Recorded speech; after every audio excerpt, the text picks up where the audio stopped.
So you have here a marvelous microcosm. You have a political and social analog of the manifestation and withdrawal of the worlds, of the Lord playing the game, or the self playing the game of being all of us, and then as each individual reaches moksha, the self realizes in terms of an individual life that it is the self. So exactly in this way, the child, representing the self on the way in, comes into this world, plays around for a while. There are 4 castes, just as there are 4 yugas to the kalpa cycle, you remember? And then out it goes, back to the forest. We would say back to nature. But you see, the outgoing stage of vanaprastha is a much higher state in the course of evolution than the hunting society person who is primitive. He isn't simply going back to where he came from. He's spiraled. He's come round to an equivalent position, but at a higher level. And what he has gained in the interim is self-awareness.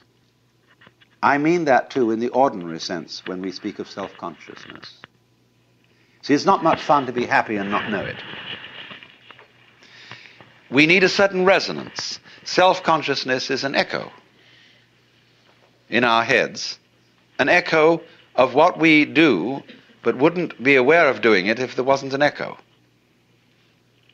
When you see yourself in a mirror, that mirror is a visual echo of your face.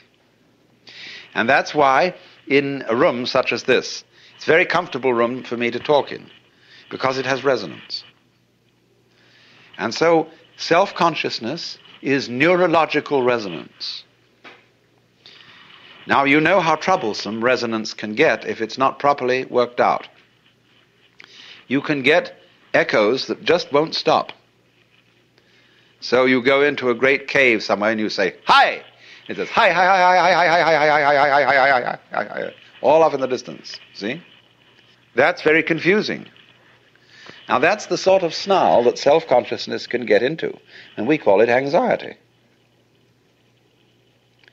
When I keep thinking, did I do the right thing? In the course of some performance, if I'm constantly aware of myself in a kind of anxious, critical way, my resonance becomes too high, and so I get confused and jittery. But if you learn that self-consciousness has limits, that self-awareness cannot possibly enable you to be free of making mistakes. You can learn to be spontaneous in spite of being self-aware and enjoy the echo. So what happens, that having developed self-consciousness through education, through work with other people, having developed all the disciplines of the culture, the vanaprastha then becomes again as a child. But then, you see, he has what Freud says the child has from the beginning. Freud called it the oceanic feeling. And the oceanic feeling is the sensation of being one with the universe. The vanaprastha gets that back. But it's not a child's oceanic feeling, it's an adult's oceanic feeling, something which the psychoanalysts don't discuss. Because according to them, all oceanic feelings are regressive. But there is a mature oceanic feeling, as contrasted with the immature oceanic feeling of the child, which is as different as the oak is from the acorn.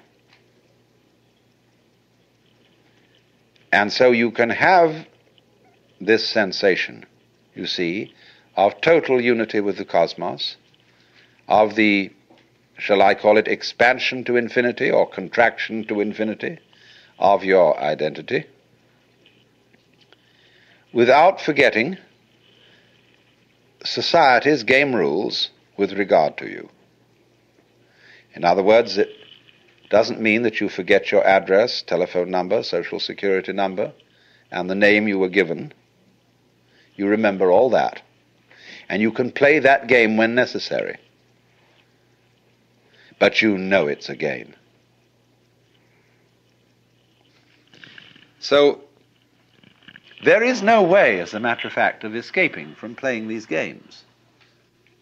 And the only thing is that when you find out, you see, that you are thoroughly selfish, you inquire, what is the self that I love? What is this thing that I'm so interested in advancing and in protecting? And you look very closely into what you feel when you think you feel yourself. And you know what you find out? That yourself is everything that you thought was someone else or something else. You have no knowledge of yourself, you see, except in relation to others. Self and other are as inseparable as back and front. There is no knowledge of self without the knowledge of otherness.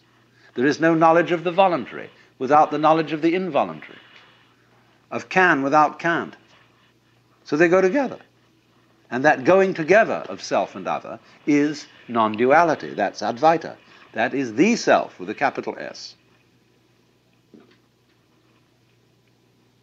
So through self, one finds deliverance from self.